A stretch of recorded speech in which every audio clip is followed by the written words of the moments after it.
the gospel reading is a difficult one for us to really grab a hold of because it speaks to the heart of discipleship. You know, what does it mean to be a disciple of Jesus Christ? You know, so if you look at this gospel, you may look at like Lazarus, who just goes through a life of torment and is suffering, you know, outside this rich man's door. He doesn't have anything good happen to him, but he gets awarded the kingdom of heaven. So if we're looking at discipleship, he goes to heaven, the rich man goes to hell. So does that mean we should become like Lazarus? And should we go propose that to the world? Hey, you know, come be a Christian. All you have is misery and suffering. And people, of course, were not going to sign up for that. They'll turn away. But if you look at the gospel as well, we're not all doom and gloom. Yes, we understand there's crosses in our life and we have to embrace the cross when they come. But we have times of joy. We have times of consolation. We have times of celebration. We have times of comfort. What this is really saying is don't become addicted to your comfort. Yes, enjoy it when it happens, when you are given comfort from God. But don't allow comfort to consume your life, because it leads to complacency. That first reading from Amos, woe to you, complacents in Zion. Comfort is a good thing, but it can lead dangerous places. If you think about just life in general, everything most people do is to make them more comfortable. Okay? So we buy houses, we buy these nice things. We got a $4,000, lazy boy so we can watch football in. I wish I had one of those, but I don't. Because it makes us comfortable.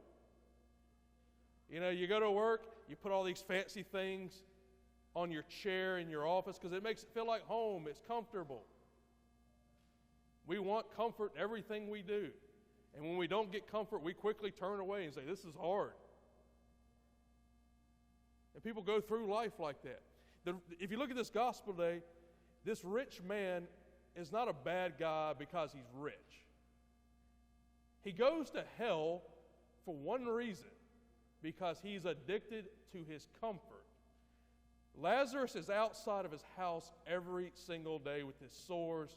And this man, literally, when he walks out of the house, probably has to step over this man on his doorstep. He doesn't even acknowledge that this man exists. Dogs did more for Lazarus. It says dogs used to come and lick his sores. Dogs did literally more for this guy than the rich man did. That's why he goes to hell. And he's in torment, not because he's rich, because, you know what? Lazarus is a problem to his comfort. It's a reminder to us. You know, Thursday, I spent 2 days in Mobile doing a pastor workshop. You know, everything I can't stand about the priesthood, but I got to do, the bureaucratic stuff. And I remember walking out of there, I told Archbishop, it was like, I got to go do something priestly related. I'm going to go celebrate Mass at least while I'm down here. And I called my good friend, Father Andrew Jones, who was ordained about 2 years ago, and I said, hey man, I'm going out tonight. You want to go get a beer somewhere? And let's go hang out, and when Green Bay's playing, we can watch some football. And he said, sure. So we went out to this place in Mobile, and I got there about 30 minutes early. And when I was walking in, I was just in casual clothes. I had a Troy football shirt on, and there was a man sitting out on the bench and goes, man, I remember when you beat my team a few years ago, LSU. And I smiled because he was tattooed up to about his neck. He had tattooed all the way down to his knuckles. He looked like he'd had a rough life. So I went over to go talk to him because he reached out to me. He was a Lazarus type. He was sitting out front of this restaurant, and he'd been sitting out there a while. I said, so come on in, man. Let me get to know you a little bit. And he sat down with me at the booth, and he proceeded to tell his story. He had been in prison for 21 years, that he had just gotten out earlier that day. He had been in prison in Holman Prison in Atmore. If you don't know what that is, that's maximum security for Alabama. That's where we house our death row inmates. He was locked up with the violent criminals because he had committed second-degree murder. 21 years ago in 1998, he had had problems with drugs. And of course, drugs are the root of everything. Why do people take drugs? Because they want to be comfortable. He had had a hard life growing up with his parents. They had separated.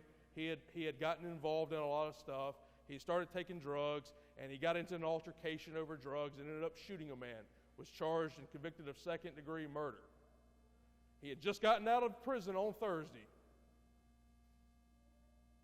And here we are sitting in this booth having this conversation. He's revealing himself. He's talking. And he was really one of the most fascinating people I meet. If you don't know this about people that are in prison, you cannot fool them. They see through fake people very quickly. That's one of the reasons I love them.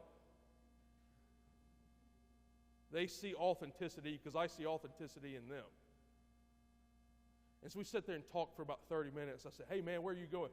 Turns out he had learned 3 trades in prison. He's on his way to Biloxi. He's got a job offer to work in the shipyards. He had learned to weld. He had learned to be a carpenter. And he had learned to be an electrician.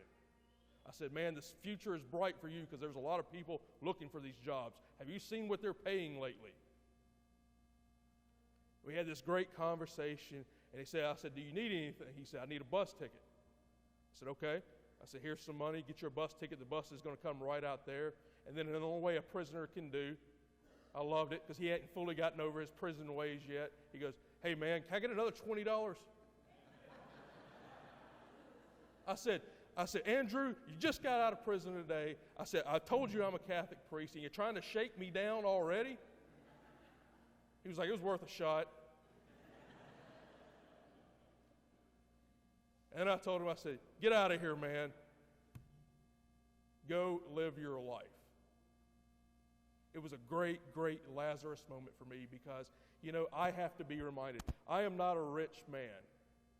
Priests are not rich. We don't do this for the money, by the way, but we are rich in other ways.